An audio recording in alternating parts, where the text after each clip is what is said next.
ഒരു ഒരു സാർ ഇവിടെ വിസിറ്റ് ചെയ്യാനുണ്ടായി, വീട്ടിലേക്ക് വന്നു. വെറുതെ വന്നതാണ്. അപ്പൊ അദ്ദേഹം പല കാര്യങ്ങൾ ഇങ്ങനെ സംസാരിച്ചുകൊണ്ടിരുന്നപ്പോ അദ്ദേഹത്തിന്റെ വിഷമങ്ങൾ ഇങ്ങനെ പറയാണ്.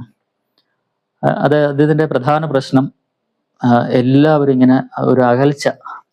അതിപ്പോ വീട്ടിലുള്ള അംഗങ്ങളായിക്കോട്ടെ, കുടുംബക്കാരായിക്കോട്ടെ, സുഹൃത്തുക്കളായിക്കോട്ടെ, ഒരു വല്ലാത്തൊരു അകൽച്ച ഉണ്ടാവുന്നു കുറച്ച് നാളുകളായിട്ട്.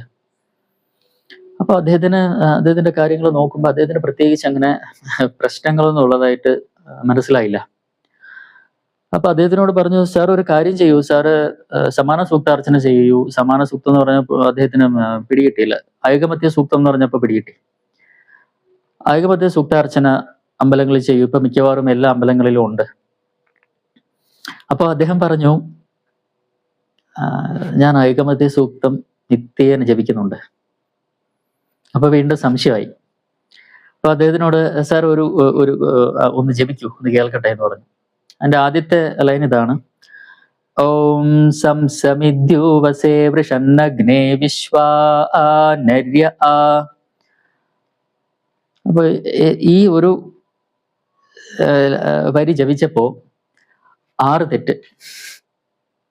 അപ്പൊ അദ്ദേഹത്തിനോട് പറഞ്ഞു, സാർ ഒരു കാര്യം ചെയ്യൂ, സാർ എന്തായാലും തൽക്കാലം ഈ ഐകമത്യ സൂക്താർച്ചന സൂക്ത ജപം നിർത്തൂ, എന്നിട്ട് അത് അമ്പലത്തിൽ ചെയ്യൂ, അർച്ചനയായിട്ട് ചെയ്യൂ. അപ്പൊ ഇടയ്ക്ക് അദ്ദേഹം വീണ്ടും കോണ്ടാക്ട് ചെയ്തു. ഇപ്പൊ പ്രശ്നങ്ങളൊന്നുമില്ല, സന്തോഷം. അദ്ദേഹം ഫേസ് ചെയ്തുകൊണ്ടിരുന്ന പ്രശ്നങ്ങളെല്ലാം മാറി. അപ്പോൾ ഇതാണ് വേദമന്ത്രങ്ങള്. അത് അങ്ങ് ചുമ്മാ അങ്ങ്